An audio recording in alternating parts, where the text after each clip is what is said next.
Mr. Speaker, I am a fighter and not a quitter. I am a fighter and not a quitter. We have delivered on the energy price guarantee. We've delivered on the energy price guarantee. We've delivered on national insurance.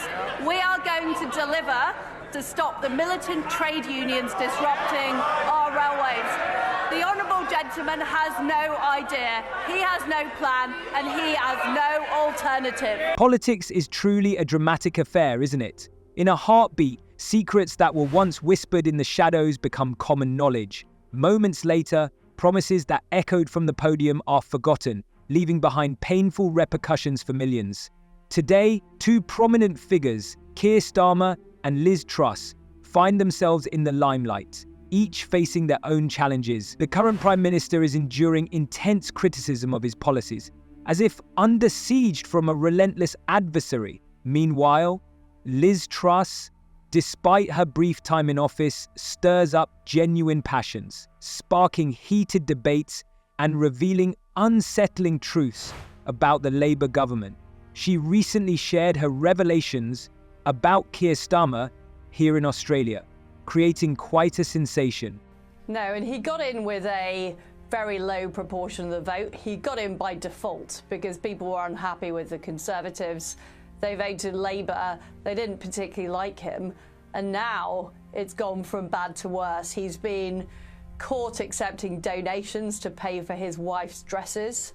He's been accepting more freebies than any other MP in Parliament, but meanwhile, because of their disastrous economic policies, they are cutting payments to old people, just as energy prices are going up here in the UK. So it's a disastrous start for his government because they came in with no ideas about what they were going to do, apart from saying the Conservatives are evil. That was their only policy. Not everything is as straightforward as it may appear at first glance. The Labour Party is contemplating the introduction of a capital gains tax, which is levied when you sell something of value, like your home or stocks. They intend to raise this tax, and while it might seem equitable, it could actually deter investors.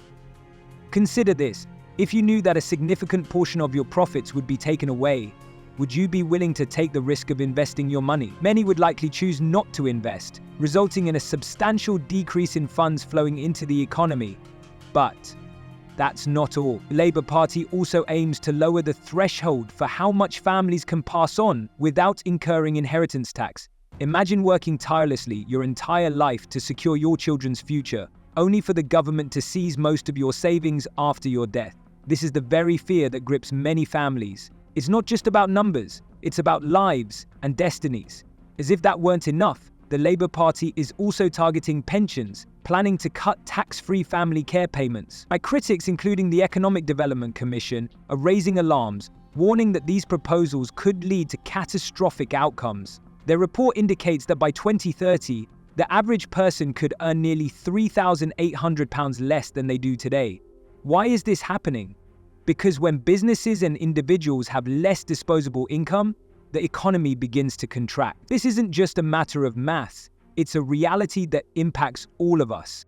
It's unilateral economic disarmament. While India and China are building more coal-fired power stations, getting more oil and gas, we in Britain have ended up closing down our oil and gas. This is what's happening under this Labour government.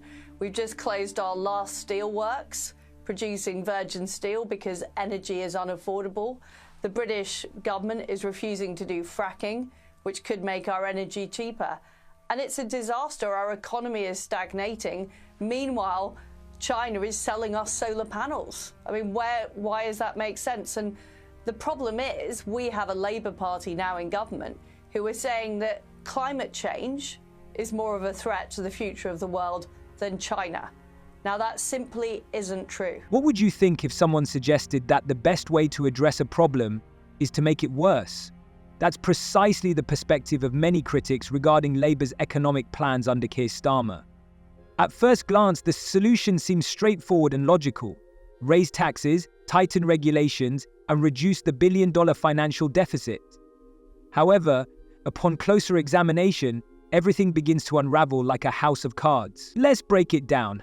The Labour Party aims to boost revenue by increasing employer contributions to public insurance. Sounds promising, right? But here's the catch. Businesses are already grappling with enormous expenses, from rent to salaries. Raising taxes is akin to tying weights to their feet and expecting them to run a marathon. When companies are unable to grow, they halt hiring, leading to job losses for many. Well, he's been hopeless, absolutely hopeless. What has happened in Britain is there's been a partial arms embargo put on Israel just when they need the weaponry to deal with these appalling terrorist attacks. And it's the same issue as here in Australia. They are seeking to appease people on the left of politics, Islamists, instead of doing what is right. And it's not just right for Israel, it's right for the whole of Western civilization. The leaders of the Labour Party genuinely believe that these measures are essential for fostering a safer and more respectful society. But at what price? Can we truly create a better world by silencing voices that we don't agree with? This goes beyond mere political debate. It touches on our core values. What kind of nation do we aspire to be? A nation where everyone has the right to vote and express their opinions freely, or a nation where only a select few dictate what can and cannot be said? Well, I think the problem in Britain has got much worse, and it got worse during the Blair government because he put in lots of legislation like the Human Rights Act, like the Equality Act, that ended up tying politicians' hands. And we weren't brave enough to take on those ideas when we were in government. So we were boxed in by the Blairite consensus, and that's made it very hard for us to deport illegal immigrants. It's made it very hard for us to put in proper policies on women being women and men being men. And the problem is that in Britain, the bureaucrats' power has grown over time. So more power that used to rest in the hands of MPs now lies in the hands of the Bank of England or the Office of Budget Responsibility or the Migration Advisory Council. And you need a long time to... During her brief and tumultuous time as Prime Minister, Liz Truss attempted to implement a completely new approach. She aimed to lower taxes and create a more favourable environment for businesses. Her plan was bold and ambitious, but unfortunately it faced insurmountable challenges and never came to fruition. Supporters of Truss firmly believed that if her ideas had been given a chance, the economy could be thriving today. However, she was unable to achieve the tax increases she had envisioned. The tax initially introduced by Jeremy Hunt, which was projected to generate $3.2 billion for the country, is now likely to result in losses, as many people choose to leave. Who would have imagined that continuous tax hikes would lead to people simply opting out of work and relocating? And here's the pressing question. Will Labour's stringent approach truly address the issue, or will it merely hasten the economy's decline? Only time will reveal the answer, but the stakes in this situation are incredibly high. Imagine living in a society where you fear expressing your true thoughts, where your opinions could lead to serious repercussions. This is the reality that many dread, as the Labour Party pushes forward with its controversial policies that threaten freedom of speech in all its forms. He's massively out of touch with what normal people in Britain think. He is part of an elite political class that is obsessed with climate change. They don't like Israel. They're pro-Palestinian. They are anti the instincts, the patriotism of normal British people. And he is governing in the interests of that group of people. It's the lawyers in London. It's the people working in the big corporates. It's the civil servants and the bureaucrats. And most people in Britain do not agree with these policies. And this is why this government is already very unpopular. Keir Starmer's ratings have plummeted because they're seen as hypocrites, but they're also seen as representing a very narrow group of people who live in the big cities, who work for the public sector. If the government begins to determine what is harmful, how can it suppress opinions it disagrees with? Platforms like X may face pressure to remove posts that are entirely legitimate but not aligned with certain interests. In this scenario, universities could also be at risk.